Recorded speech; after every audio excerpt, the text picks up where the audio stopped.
there shows, it says that apparently there's a guy riding on the cart, adjusting it, like making sure it's cutting efficiently all the time, you know. So that's the mast. We had the opportunity, because we're having a boat in the shop for 5 months, 6 months, to do a really good paint job, which I just started today actually. But when you do a paint job, you want to, in this particular case, to do a really nice paint job, you take all the hardware off. So we took all of the either original or replicated as original hardware off the boat and took it out and had it regalvanized, because it's all galvanized steel or iron.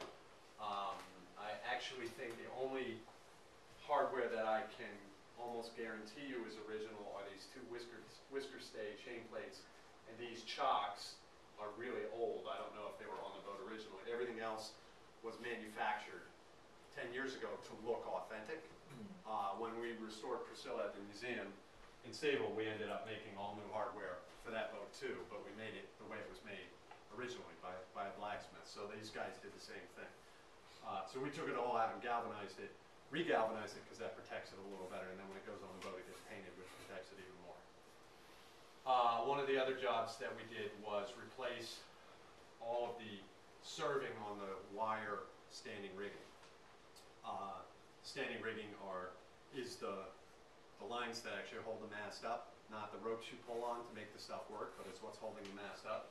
In this case, it's all galvanized wire, and it's protected in the traditional method by serving it with twine or marlin and then painting that. It's an extraordinarily time-consuming process, but the point of doing that is you're creating a bomb-proof coating around it, which allows the wire to stay in perfect condition for a really long time. Wire was probably used on this boat originally, even though it was at the transition point between wire and rope shrouds or stays.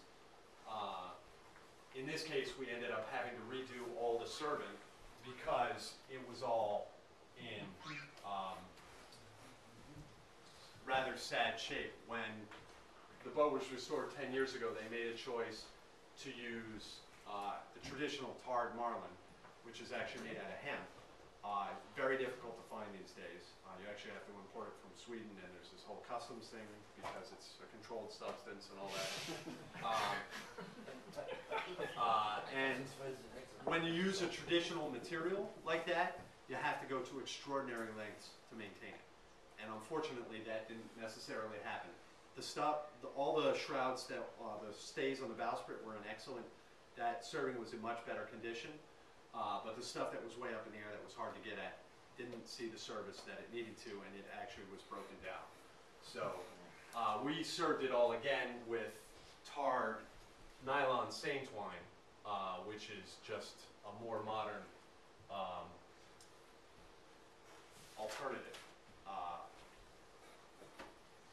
Sanded and oiled all of the belaying pins and mast tubes. Like I said, one of the benefits of having volunteers on the job is you can do stuff, you can get to those maintenance jobs that you would hardly ever get to if you were paying for it all. So we are going to extraordinary lengths to sort of, anything we touch, we're making it as good as new or better. And now we're doing a paint job, which is completely crazy that we're doing a paint job and we don't even have a keel in the boat yet. But because of the delay in getting the keel, here we are doing a paint job. One of those things that was not anticipated when we started the project, but given the opportunity and the budget and the time, we decided to do it. The WaterFront Center is flexible enough to be able to make those decisions, and it's good. The paint had been on the boat for like 10 years, and no matter how much you sand in between coats on a traditional boat, after a long period of time, you almost always want to take all the paint back off again, just like stripping the siding on your house, because it gets to the point where the paint builds up to a thickness where it can't maintain its own flexibility anymore and can't serve as a good coating, and then it just flakes off.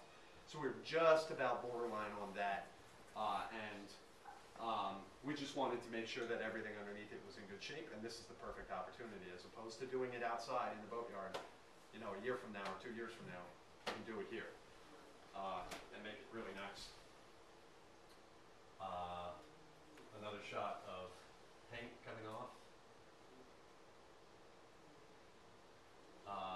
Some volunteers. One of the great things about this particular project and the WaterFront Center and Christeen is that they have a great crew of volunteers that not only keep the boat in good shape, but they sail on it. And having volunteers around to just do whatever it is that they happen to be comfortable doing, whether it's running a sawmill, fixing a knee, or serving, or drilling holes, or painting, is huge. I guess I've run out of Christeen. That's basically where we're at this point. We're hoping to get the keel this week and put it in the next couple of weeks, and off we go.